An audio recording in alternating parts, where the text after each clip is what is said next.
देखो, मैं हमेशा से बोलती हूँ, जिसने PYQs पे अच्छा कमांडिंग कर लिया, जिसने PYQs को अच्छे से एनालाइज कर लिया, ये जान लिया कि PYQs में किस तरीके से क्वेश्चंस आ रखे हैं एंड कौन से क्वेश्चंस है जो PYQs में बहुत ज्यादा बार रिपीट किए हुए हैं, कौन से कॉन्सेप्ट है जो ज्यादा बार रिपीट किए गए हैं, अगर वो उन सारे पैटर्न्स पे क्वेश्चंस प्रैक्टिस कर ले ढेर सारे, तो उसको नीट 2024 में एक डिसेंट मार्क्स लाने से कोई नहीं रोक सकता है। पर होता क्या है, आप लोग में से ज्यादातर लोग अभी तक PYQs लगाने स्टार्ट भी नहीं किए होंगे, आई नो, एंड एनालाइज करना तो दूर की बात है। लेकिन मैं आपके लिए इस वीडियो में लेके आ गई हूँ अपने तरफ से एनालाइज करके कि कौन से ऐसे इंपॉर्टेंट कॉन्सेप्ट है हर चैप्टर्स के जो हर बार रिपीट किए जाते हैं नीट के अंदर, एंड उन सारे टॉपिक्स को, उन सारे कॉन्सेप्ट को आपको सबसे पहले प्रिपेयर करना है एंड सबसे अच्छे से प्रिपेयर करना है। ठीक है, तो देखो, केमिस्ट्री के मोस्ट इंपॉर्टेंट टॉपिक्स में लेके इस वीडियो में आ गई हूँ एंड मैं जितने टॉपिक्स अभी आपको बताने वाली हूँ, इन सारे टॉपिक्स को मिला के यहाँ से 20 से 25 क्वेश्चन नीट केमिस्ट्री के अंदर आपको इस बार देखने को मिलेगा फॉर श्योर।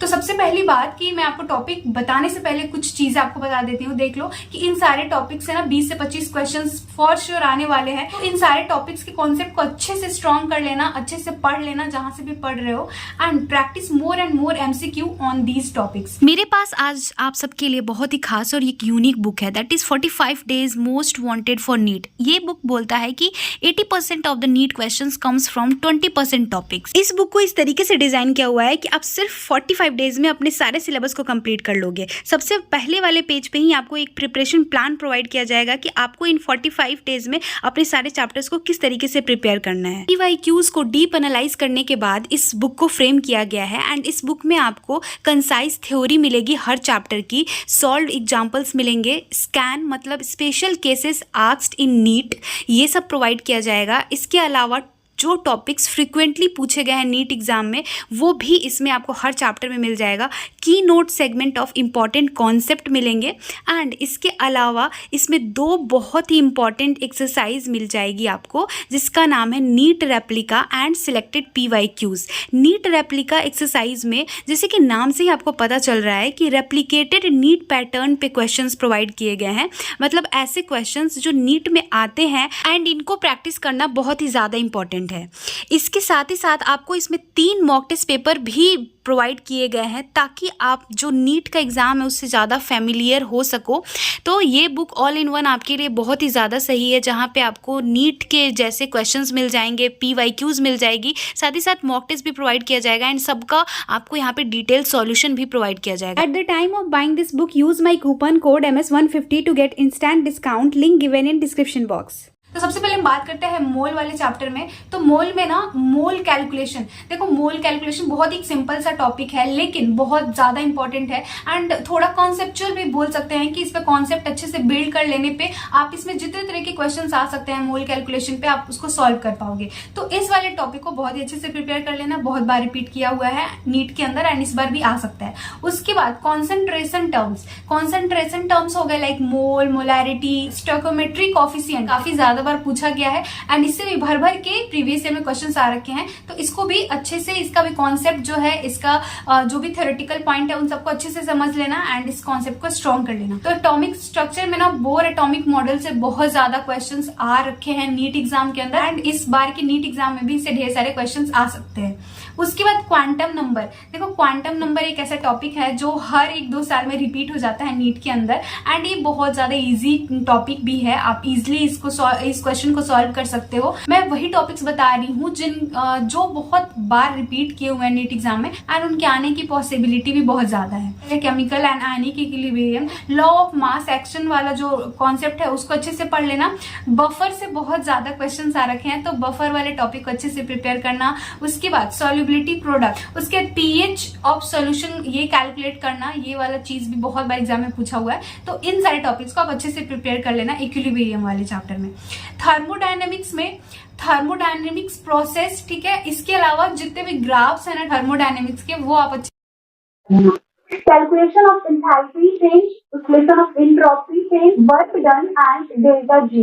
डेल्टा जी काफी बार पूछा गया है तो इसको अच्छे से प्रिपेयर करना है। इलेक्ट्रोकेमिस्ट्री वाले चैप्टर में Faraday's law, Nernst equation and electrolysis of solution, कई बार मतलब इलेक्ट्रोलाइसिस ऑफ कॉपर सल्फेट, इसके अलावा इलेक्ट्रोलाइसिस ऑफ NaCl, इस सारे टॉपिक को बहुत किया हुआ है। तो इसको अच्छे से आपको प्रिपेयर कर लेना है।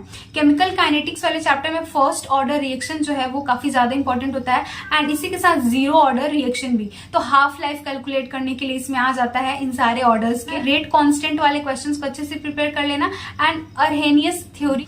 और इस वाले चैप्टर में ना, केमिकल काइनेटिक्स वाले चैप्टर में आपको बता दूं कि आपको ना यूनिट का खास ध्यान रखना है। सॉल्यूशन वाले चैप्टर में ideal and non ideal solution से बहुत ज्यादा क्वेश्चंस आ रखे हैं। तो इसमें क्या आता है ना, डेल्टा जी चेंज के बारे में, डेल्टा एच कैसे चेंज हो रहा है आइडियल एंड नॉन आइडियल में, डेल्टा एस, तो इसका ये कैसे वेरी कर रहे हैं, इसको अच्छे से प्रिपेयर करना ideal and non ideal solution में। And ideal and non ideal solution के एग्जांपल्स भी अच्छे से प्रिपेयर कर लेना, क्योंकि एग्जांपल्स भी कई बार पूछे गए हैं। उसके बाद कॉलिगेटिव प्रॉपर्टीज आपको पता ही है, बहुत बार रिपीट हुआ है, तो ये भी आ सकता है वांट ऑफ फैक्टर, इसको भी अच्छे से प्रिपेयर कर लेना है। देखो ऑर्गेनिक केमिस्ट्री में सबसे पहले जीओसी पे बात करें तो आईयूपीएसी नेमिंग बहुत ज्यादा इंपॉर्टेंट है। टाइप्स ऑफ रिएक्शन जैसे एलिमिनेशन रिएक्शन हो गया, सब्स्टिट्यूशन रिएक्शन हो गया, तो इसको अच्छे से प्रिपेयर करना है। एसिडिक एंड बेसिक स्ट्रेंथ, इससे तो बहुत ज्यादा बार क्वेश्चंस आ रखे हैं, तो ये वाला टॉपिक भी बहुत अच्छे से आपको प्रिपेयर करना है। And lastly isomerism. उसके बाद हाइड्रोकार्बन चैप्टर में आपको एरोमेटिक वाले पार्ट को सबसे अच्छे से प्रिपेयर करना है, क्योंकि एरोमेटिक वाले पार्ट से सबसे ज्यादा क्वेश्चंस आते हैं। उसके बाद जो दूसरा सबसे ज्यादा इंपॉर्टेंट है वो है अल्कीन वाला टॉपिक। तो अल्कीन वाले टॉपिक्स में जितने भी रिएक्शन है, एरोमेटिक वाले टॉपिक में जितने भी रिएक्शन है, सबको आपको अच्छे से याद कर लेना है। क्योंकि पता है जीओसी में ना बहुत ऐसे इजी क्वेश्चन आते हैं जिसमें आपको लेस देन 1 मिनट में आपका क्वेश्चन सॉल्व हो जाएगा। अगर आपको वो पर्टिकुलर रिएक्शन याद है, उस पर्टिकुलर रिएक्शन में अगर मान लो रिएजेंट पूछा है तो वो आपको याद है, तो इसको अच्छे से आपको मतलब याद करके अपने माइंड में फिट कर लेना है। उसके बाद अल्काइल हैलाइड वाले चैप्टर में SN1 रिएक्शन हो गया, SN2 रिएक्शन, हेलोजिनेशन वाला जो टॉपिक है इसको भी अच्छे से प्रिपेयर कर लेना। इसका भी जो जितने भी रिएक्शंस है उन सबको अच्छे से याद कर लेना। एंड लास्टली एलिमिनेशन रिएक्शन जो जिसमें दिया हुआ है उसको भी तुम अच्छे से याद करके अपने दिमाग में सेट कर लेना। उसके बाद देखो अल्कोहल, फिनॉल एंड ईथर वाले चैप्टर में मैं बोलूंगी नेम रिएक्शन जितने सारे दिए हुए हैं ना, अल्कोहल के, फिनॉल के, ईथर वाले में, तो नेम रिएक्शन तो जितना भी नेम रिएक्शन है ना ऑर्गेनिक का, मैं तो आपको पहले भी बोल चुकी हूँ, आपको एक चार्ट पे लिख के उसको आपको डेली रिवाइज करना है। तो इन चैप्टर में जितने भी नेम रिएक्शन आ रहे हैं उनको अच्छे से कर लेना। एंड मैं बोलूंगी फिजिकल एंड केमिकल प्रॉपर्टीज, उसको आप छोड़ नहीं सकते हो। इस चैप्टर में जितने केमिकल एंड फिजिकल प्रॉपर्टीज आते हैं, मतलब एल्कोहल के हो गए, फिनॉल के हो गए, ईथर वाले टॉपिक में हो गया, तो उन सारे चीजों को भी अच्छे से याद कर लेना है, क्योंकि ये थ्योरेटिकल पॉइंट्स है ना, स्टेटमेंट वाले क्वेश्चन, रीजन क्वेश्चन बनने के बहुत ज्यादा चांसेस रहते हैं। एल्डिहाइड कीटोन वाले चैप्टर में एल्डोल कंडेंसेशन रिएक्शन बहुत ज्यादा पूछा गया है। और इसके अलावा जितने भी नेम रिएक्शंस मैंने आपको पहले ही बोल दिया, जितने भी नेम रिएक्शंस है वो सब अच्छे से याद कर लेना। एल्डोल एंड कैनिजारो, ये 2 रिएक्शंस इसमें सबसे ज्यादा इंपॉर्टेंट होते हैं, तो इनको तो एकदम से टिप पे कर लेना।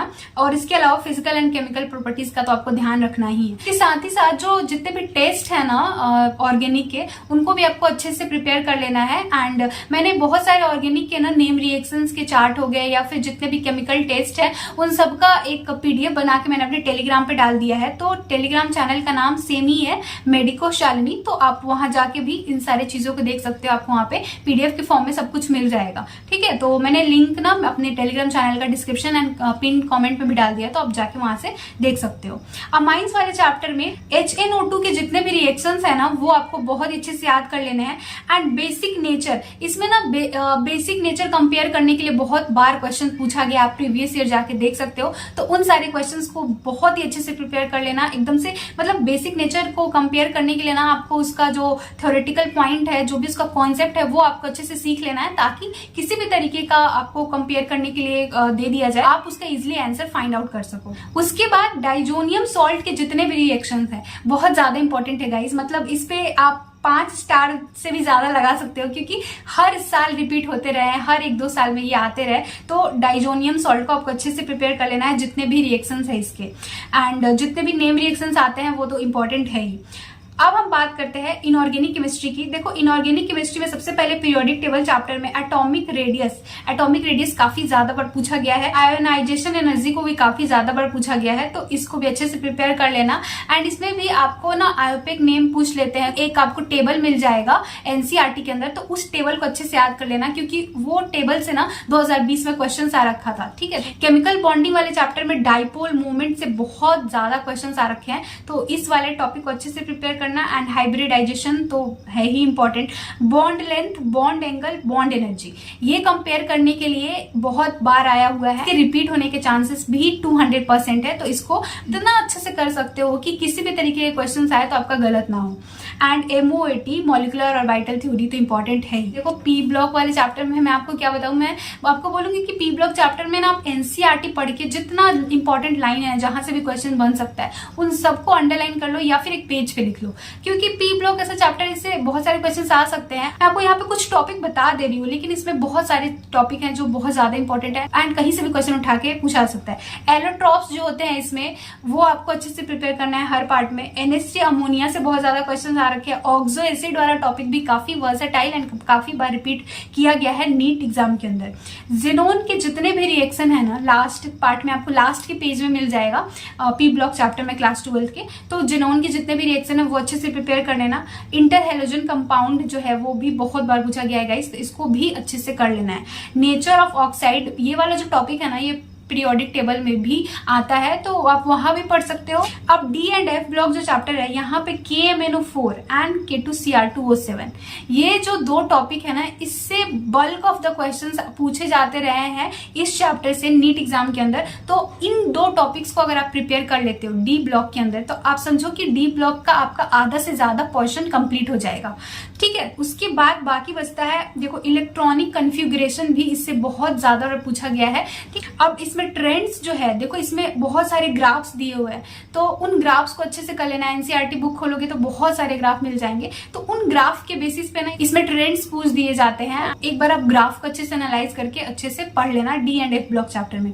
लास्ट चैप्टर कोऑर्डिनेशन कंपाउंड, देखो कोऑर्डिनेशन कंपाउंड में VBT and CFT the most important, सबसे ज्यादा इंपॉर्टेंट जो टॉपिक है यहाँ पे यही दोनों है। एंड उसके अलावा आइसोमेरिज्म वाले टॉपिक से भी इसमें बहुत ज्यादा क्वेश्चंस आ रहे हैं, तो आपको आइसोमेरिज्म अच्छे से कर लेना है एंड आयोपिक नेमिंग तो कर ही लेना है साथ ही साथ, क्योंकि ये जो यही 4 टॉपिक है यहाँ पे कोऑर्डिनेशन कंपाउंड में सबसे ज्यादा इंपॉर्टेंट है। ठीक है, एंड इन चारों में भी सबसे ज्यादा इंपॉर्टेंट ये VBT एंड CFT है। ठीक है, तो ये रहा मेरे तरफ से जो मैं आपको यहाँ पे बताना चाह रही थी।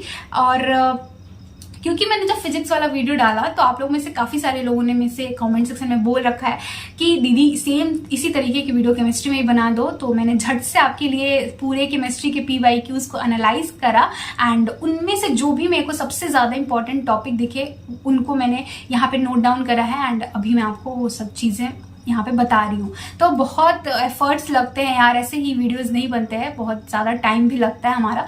तो मैं बस आपसे यही रिक्वेस्ट कर सकती हूँ कि प्लीज़ इस वीडियो को लाइक कर देना एंड चैनल को सब्सक्राइब कर लेना।